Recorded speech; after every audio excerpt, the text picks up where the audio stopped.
Hey guys, everybody. Welcome back to my garage. I was going back and reviewing some of the comments and stuff on some of my videos, and I got quite a few comments on the 10-inch miter saw from Harbor Freight.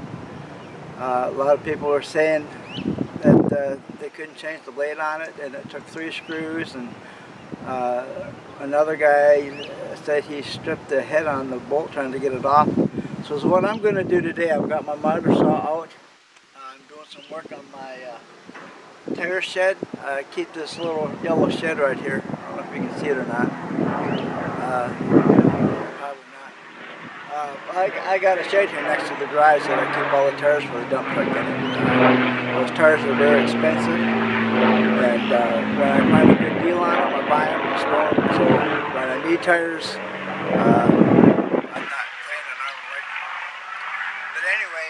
I took all the tires out the other day because I'm getting them recapped. I'm fixing to put new tires on the dump truck.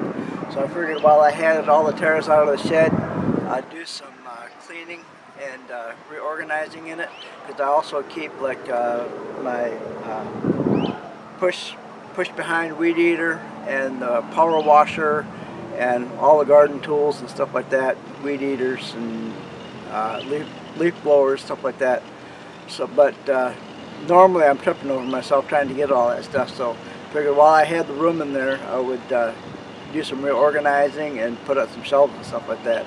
So I took the miter saw out today, and I thought it'd be a good time to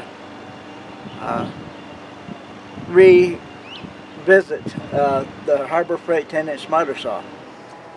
Like I said, I've gotten a lot of comments on it, and what I'm going to do, I'm going to demonstrate. I don't really need to change the blade. I'm going to go ahead and turn this camera onto the saw, and I'm going to demonstrate how I changed the blade on it. There seems to be a lot of confusion about blade changes on it. Also, I've used it quite a bit. It's been about a year since I bought it, and I have no complaints. A lot of people say it's a piece of junk, and a lot of people say they've had all kinds of problems with it, with cutting straight, stuff like that. But like I said in that last video, maybe I just got lucky and got a good one. Anyway, I'm going to turn the camera on. Shut the camera off, turn it around, and try and get a close-up to what I'm doing. And we'll go through this blade change on this saw. And if anybody else has problems with it, or something, maybe this video is a little bit. Okay, the first thing I want to talk about is it has blade replacement instructions right on the thing, so I don't see how people are getting confused about changing the blade on it. First thing it says to unplug the saw, so let's go behind here and unplug the saw.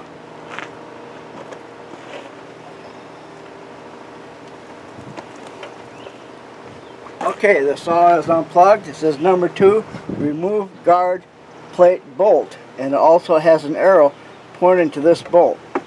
There is a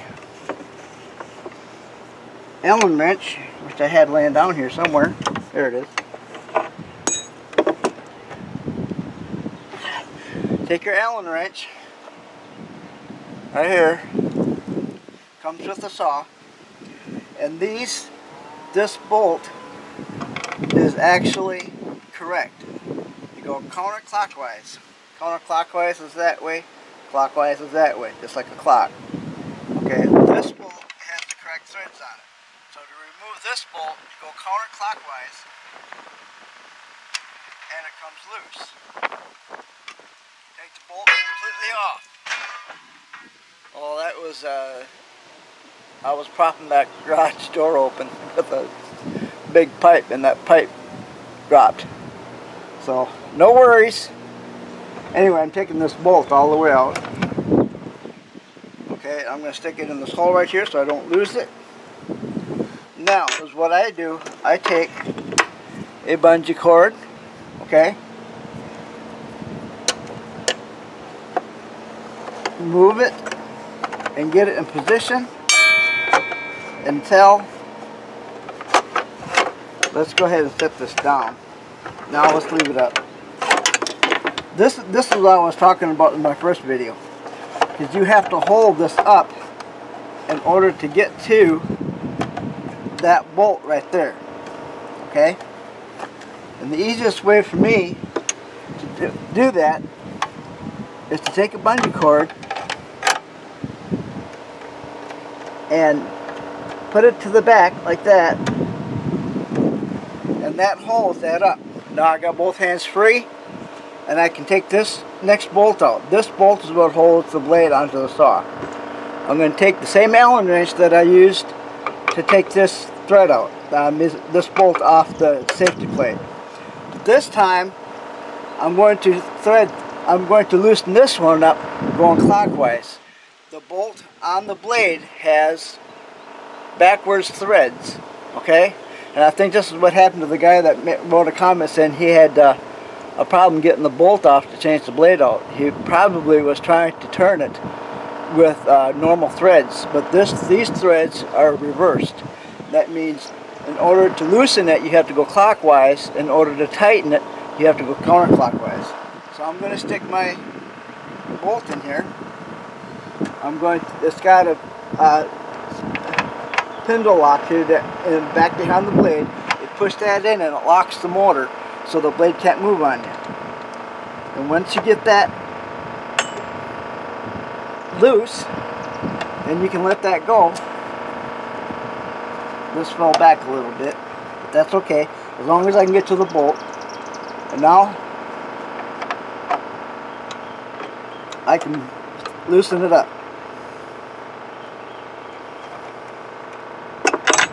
Take the bolt out,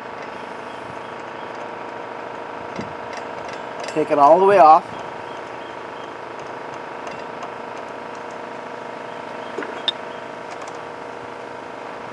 I'm spinning the washer instead of the bolt. Okay, bolt all the way off. Then this washer, okay, has a recess in it. I'm going to try and get a close-up of this when I edit the video. But this washer, another man said he wasn't sure which side to put towards the blade. The recessed part of it goes to the outside. The flat part goes up against the blade. Okay, there's the flat part, there's the recessed part. It also has two flat edges in the hole. Those edges line up with the shaft on the motor. Okay, once you get that washer off, pull the blade out. Okay, when you put the blade back on, the labeling of the blade goes towards the inside of the saw. You want the tooths pointing to the outside, to the back of the saw. Or I guess it would be to the front of the saw. So I'm going to put the blade on, put it on the shaft so it sits tight up against there, just like that. Take the washer, I'm going to take the flat side, put it towards the blade. Line up those flat edges on there. Then I'm going to take the bolt that's got the reverse threads, and I'm going to turn this one clockwise. I'm going to go this way. There's that windage on the ground. Let's put the washer in there. It's kind of hard to do that, you don't have a lot of room for your fingers. But I'm going to pretend I'm taking this out. But actually, I'm putting it in.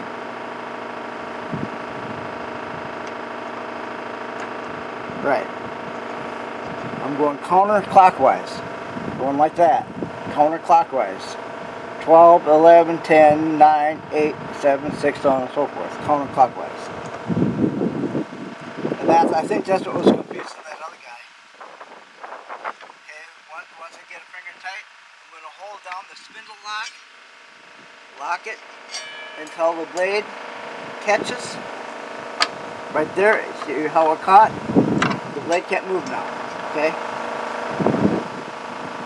And I'm going to tighten it up. Not real tight, but good and snug. Okay? You know what I forgot to do? I forgot to put the washer on it.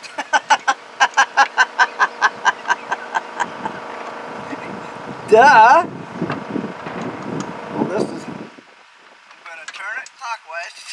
bolt off. And I'm not going to edit this either, okay? I want you to know that I make mistakes too, and I can be just as dumb as most people. Probably dumber. Now what do I do with that washer?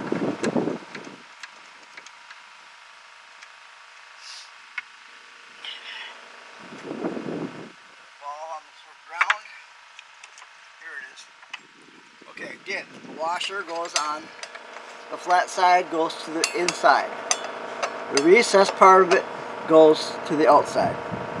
Now we'll put this back on. We're going to spin it clockwise, just like that.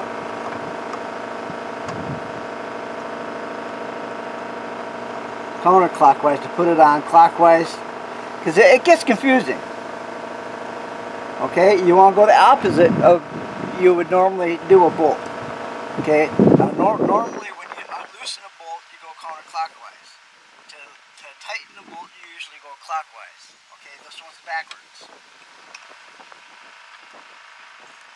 Push down the spindle lock until it locks in place, and tighten up the nut. It takes two bolts, one on the blade and the one on the safety plate. That's all it takes. Some guy said there was 3 bolts he had to take off. I don't know which 3 bolts he was talking about, but this is the way I do it. Okay, take the bungee cord off, so you can drop that down. Once you drop it down, get it to where it lines up, just like that. And then this one, of course, is got normal threads on it, so you're going to go clockwise to tighten it.